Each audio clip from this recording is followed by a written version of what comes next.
Bollocks. Okay, welcome to episode 11 of the reviews, where I go through old reviews I've done, change the wallpaper, and tell you if the products in them are still worth buying. And today's first guest is the Fostex TH500. Of fucking course they're still worth it.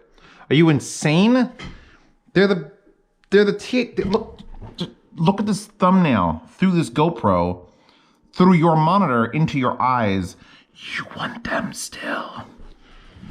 They're the one headphone I don't have.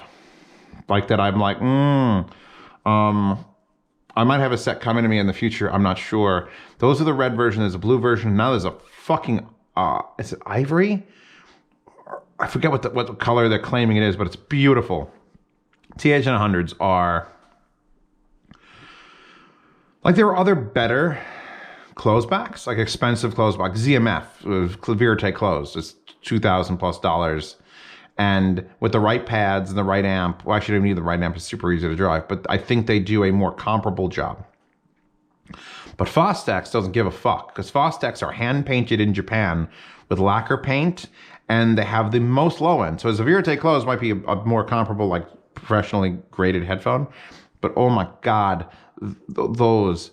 It's like driving an old Ferrari. Yeah, it's not as fast as a new Ferrari or a new fucking Lamborghini or any, like a BMW 3 Series, for fuck's sake. But you get in that old Ferrari and you fucking know that you have something special. So, and that's actually the original TH500, not even the Mark II with the attached cables. So, I mean, now with the detachable cables, it's like, oh shit, why not? Anyway, welcome to review. If you'd like to check out other videos in this channel, check out my Subscribe Star on Patreon. We'll go through pimping myself throughout the entire video, because that's always fun. Now, let's follow the Fostex TH500 with another Fostex. Do you guys recognize the TH500rp? You shouldn't, because it's garbage. So that was a headphone with the exact same headband and beautiful aluminum open back cups. But the driver they put into the TH500rps was the T50rp driver, the little fucking square, tiny little planar that, you know, the Argons and stuff use. The problem with that is that doesn't move enough air in an open back environment to sound good, even in the fucking slightest. And it didn't sound good. It sounded like asshole. So it was a $500 set of headphones that looked beautiful, attached cable, because Fostex is dumb, but then they put they would have needed to put 4 of those. In fact, you know what? If I were to make a headphone mod, which I know I'm already doing the Shores, but if I would go back, buy those for $500, and then buy 4 sets or 3 more sets of RP50Ms. Wait, no, that's a speaker. I'm losing my mind. T50RPs. I would take it and just put a cluster of 4 of those sons of bitches in there, give it some actual ability to move air, and those would probably still not sound that great. God. The only more disappointing ones than those are the Shure 1540s, because those are beautiful and should have worked great, but they just didn't. And the Shure 1540s were beautiful and should have worked great, but they actually annoyed me. So that's why I bought the Shores. By the way, wallpaper available in the description. Solid state versus tube sound. See reviews demo recording. That's a 4-year-old video where I recorded, it looks like I have the Lake People on top of the Aoun X1S next to the Panda Stack next to the Dark Voice with stock tubes.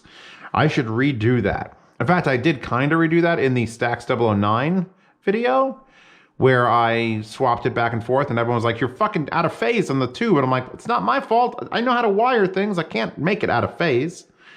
Unless the wire was out of phase that I was using, because it was a new wire. But I mean, I could technically demonstrate the difference between tubes and solid state. Still drinking out of this. This is not liquor, it's water. I'm gonna swallow before I speak now. The Sennheiser H800 sound demo next. The Philips Fidelio L1s. So there's L1 and L2.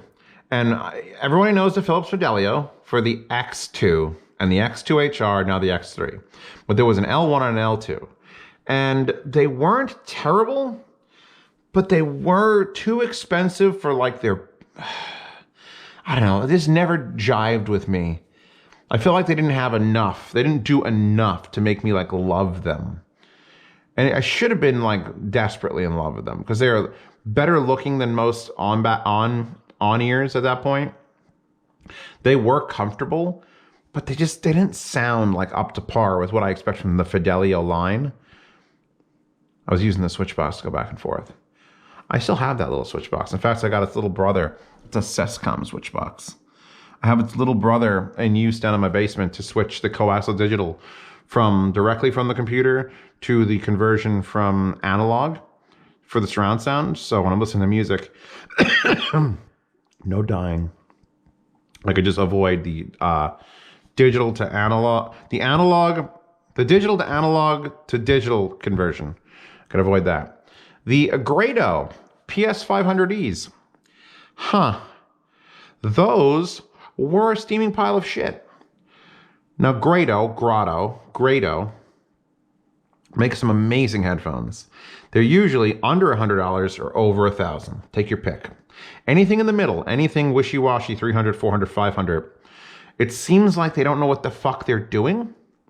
I have to make one exception. The GW100 wireless Grados, which I have over there somewhere, are probably the best headphone they make or have ever made because they're DSP corrected. But those things were pure pain. They were just like, hey, can anybody hear 16,000 hertz in the entirety of the Grado warehouse? No?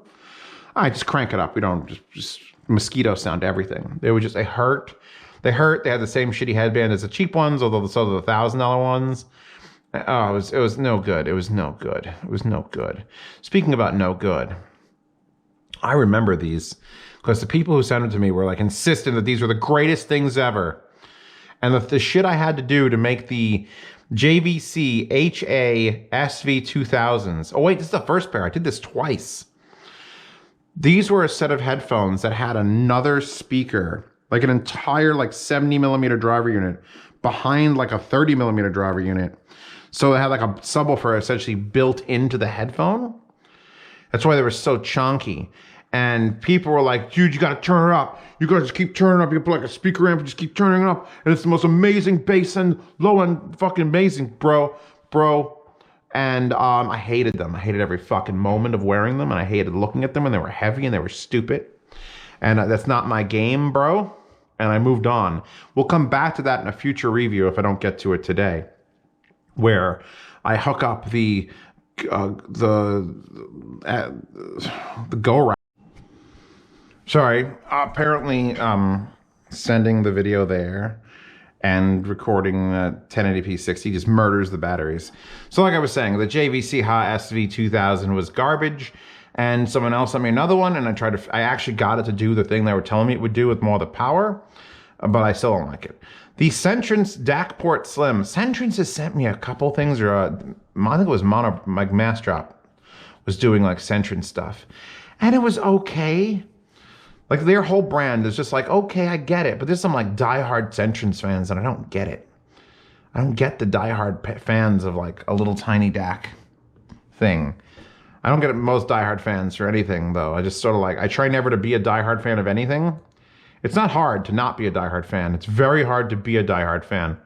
I have nothing to say about Centrance now from moving forward. Sound demo. Shit, I don't know how long I recorded before that crashed. We're gonna wing it, everybody. We're gonna wing it. The ShitSys preamp and switch. So that was just a convenience thing. It was 2 in and 1 out, or 1 in and 2 outs, depending on which way you wired it, because it didn't care. It was just a potentiometer with a volume knob in the middle and a switch. So you could either have two sources and have 1 amp and adjust the volume, or 1 pair of speakers and adjust the volume, or 1 source and output to 2 different amplifiers or 2 different pairs of speakers and adjust the volume. It's really nice and convenient unit. A lot of companies are making versions of it now. JDS Labs has one. Who else has one? No. Yeah, JDS Labs has one. Was there anyone else who had a pair? I don't remember if anyone else actually stepped into that game. But you could buy preamps. Like, preamps are just hard to come by. Like if you try to like, I want to set up a living room with a power amp, and I would like a preamp that sits on top of it, $500. But all it has to do is take the inputs and have a remote control, $500 or more. I don't even know. I can't even name anything that's not a used eBay 1980s analog preamp with a tuner built in. The Emotiva Big Ego DAC. Emotiva has dropped every DAC they sell very recently. I think they're redoing the line or they're just giving up on it. And I like Emotiva DACs. I use the XTA2 all the time, or at least I do now. But this was like their attempt to make a small desktop DAC. Well, they made a big ego and a small ego, or a little ego, and dying. And like, it didn't have any volume control, so it was one of those that was like, why would you not give me a volume control on a desktop-based unit? And their thinking was, well, you're going to take this in your laptop and you're going to have it there and you can just control the volume on your laptop app. And I'm like, what the fuck is wrong with you? Give me a knob. Give me or buttons. You like buttons. This big fucking buttons on the I need to control. There's no point. There's no point in that. It was like, it's like a dongle DAC, but the size of a remote control. And I moved on quite quickly to the JBL Studio 230s. Now we're getting into the thick of it. Because those have come with that. This is after the 530s? Are we after the 530s? Are we still before the 530s? Those had a super shiny top and were impactful as fuck and actually sounded good up close. And it looks like we're getting to that next. I love JBL speakers. Basically, in general, don't fail. They perform, or they make so many. JBL makes so much money selling commercial speakers to commercial places like movie theaters, which I guess short your JBL stocks because no one's going to movie theaters for the next couple of years. But they would just put out the wackiest shit as far as like speakers. And it would be like the JBL LSR 305s and 305Ps. That waveguide, that's developed for like their theater applications or their high-end commercial applications. They just throw it in their fucking home ones and like, here you go, try this. Because they don't care if you don't buy it. They lose 1% of what they could have made. So they always have like this weird and interesting thing going on where they kind of don't, it feels like they don't care about the consumer, like you buying it. But if they make something fantastic and you buy it anyway, you're like, that's why I have every one of the Studio 500 series in my house now. I don't believe I can say that. I can actually say I own the 520s, 530s, 570s, 80s, and 90s.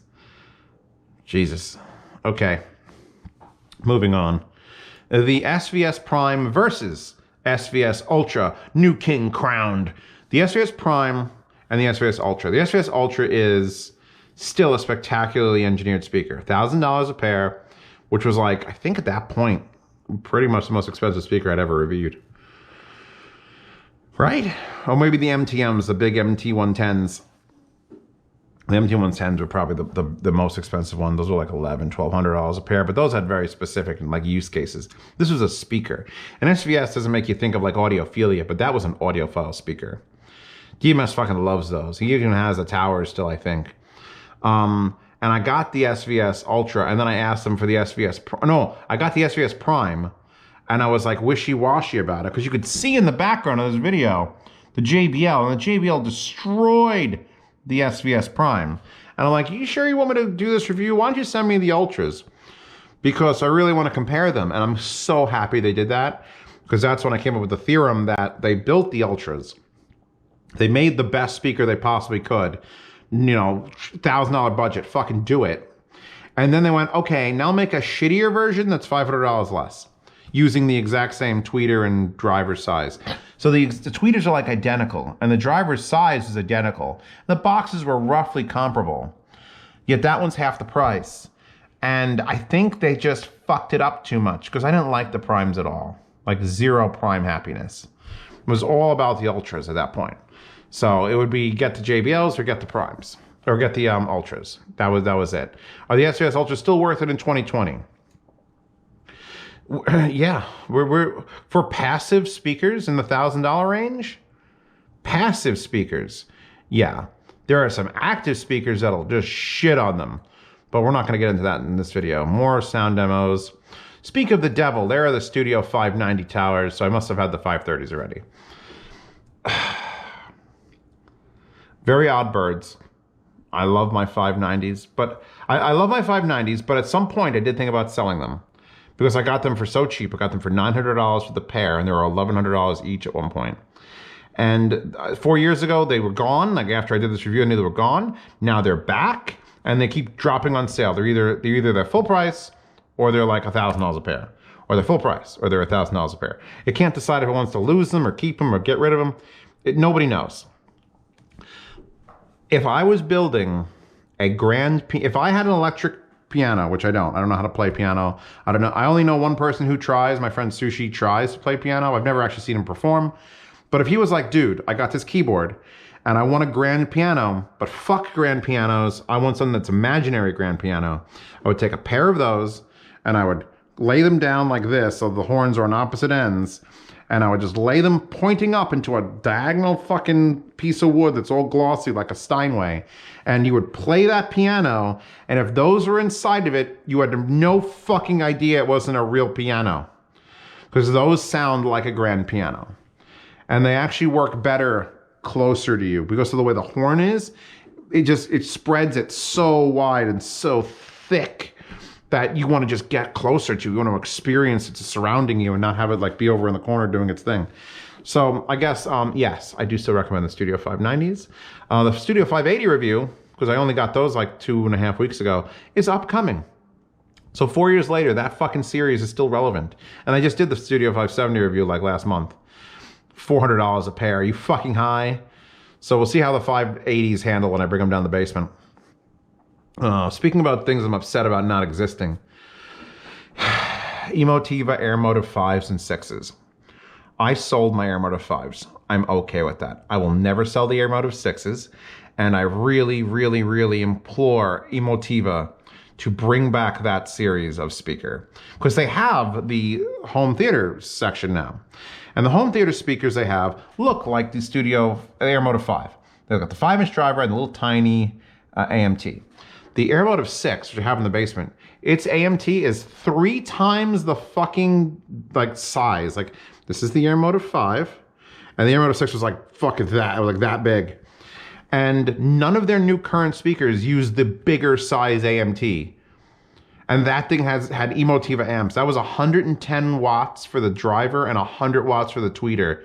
So when you had a pair of them, you were looking at having 210 watts per channel in a powered monitor. And I did not even use them for like desktop, like, oh, I'm mixing and mastering. Like these are the iLoud MTMs. I could absolutely all day and night trust these to be like absolutely linear and perfect imaging. Those were fuck you home theater monsters. In fact, literally when nothing is stopping me from going down the basement right now, hooking those up to my surround sound and being like, boom. Those things got so loud. Those might even today, right at this moment, be the loudest speakers I've ever used. Because you just fed them signal and you turned it up and you're like, okay, wait, it's gonna start to break up. You know when you get to the end of a speaker, it's like, I could hear it getting just a little bit out. It never happened. It would just fucking hammer and hammer and hammer and hammer and hammer. And it would I got the police to shine lights in my windows because of those speakers. So Emotiva, bring back the Airmotiv 6s. Because I did the bigger ones and those weren't quite the same magic. Those 6s were just special. God, I miss them. They're in my basement, but I miss them. The SMSL SAP 6, SAP 7, and SAP 8. Did I really do that? Did I manage to gather those together? The 6 was a weird headphone amplifier because it was the first headphone amplifier you plug the transformer in, and then the wire had like 4 conductors, and you had to screw it into the back of the amp because it was using a 15-volt push-pull. So it was super powerful. It only had a 3.5 millimeter out, and you had the input was like a 3.5 millimeter. So it was just a weird fucking 3.5 millimeter front and back with like this huge power brick. So I sold that, I think, but I loved it. It was so weird. I don't think it competes anytime soon with like quality, but power. The SAP 7 was a portable little battery powered one with push buttons that I'm like, why are the push buttons on the top when you're gonna put in your pocket and it's bad. But I mean, it sounded okay. And then the SMSL SAP 8 was that the amp that had a fiber optic input on it? Was that a DAC amp combo? I don't remember. I don't remember what the SAP 8 did. Oh no, it's balanced. I'm looking at it in the preview. It's got a balanced input, which was weird because this is before Zeos even had any. Actually, I did have the Emotiva there to run balance into it. Or was it balanced out? What is happening there? I don't remember. It's all old. This is ancient news. No, I'm never recommending those things. I'm sorry. But SMSL, this is like the churning of the fucking primordial ooze. Like, make this and make that. Let's try to make some fucking interesting shit and see what sells. So we've sort of gotten out of that. Now it's very boring. SP200, SH9, SU9, M400. They're all the exact same. Nothing has weird power connectors or weird conditionings, and nothing is a different shape except for the one that was fucking, that was the SP200 was like, let's just do this to it. That is not innovation, SMSL. Everything sounds better now, but nothing is as interesting.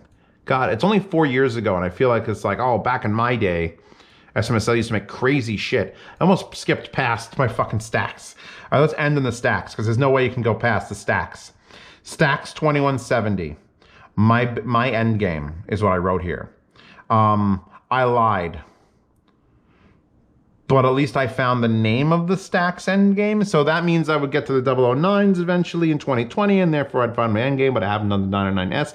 So I didn't really lie, I just didn't understand that we'd all live 4 more years. So the Stax 2170 was the combo that had the Stax 207s and the 252 Stax Energizer, a little tiny one, it's like $300. And they no longer sell a little tiny Energizer. I don't know why. And these were like $400 on their own.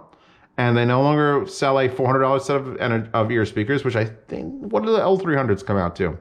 But the L300s are way too linear to buy. Like you could listen to them and say, these are Stax. But the 207s, especially after I modded them into the Ultras, which is coming up in the future video, were just fucking, like that was my first taste of electrostatic. And that was perfect. Because it's like the kiddie pool. It's like if you've never been to a pool, like ever, like you live in the desert of Australia and there's just, you can't go in the water because they'll get eaten, and you make it to a pool. And then like with chlorine and lifeguards and cute girls in bikinis, even the kiddie pool there is going to be the most impressive fucking thing you've ever experienced. You're going to be like, oh, this is wonderful. And now I've since moved on, L700, L300 limiteds, fucking 009s. It's like, getting to that deep end of the pool. But that was enough of a taste to be like, holy shit, this is my end game. And then, dealing with those and trying to modify those, the pads, make them more comfortable, finding out how to make more, we'll get to it. We'll get to it. So I'm ending this video. Cute Cat Girl wallpaper, available in the description. Patreon and Subscribe Star. If you want to see videos early, not this type of video, because it's just like, everyone can see this, you're not gaining any benefit. But if a review comes out where stock's gonna be limited, because I've sold out so much shit on Amazon, oh my God. Those Grado pads, good luck. I ordered another 4 sets. They're not gonna be here till like 2021, 2022, I don't know, years, fucking years. So if you wanna get away from the rush, join the Patreon and Subscribe Star to see videos early. You could also participate in the yard sales, where I'm selling stuff, which we've gone through a lot of stuff here. I've sold most of it. You get to do that, and I will pay 66% of international shipping, because 50 is not enough anymore. No one will join if they have to pay 50%.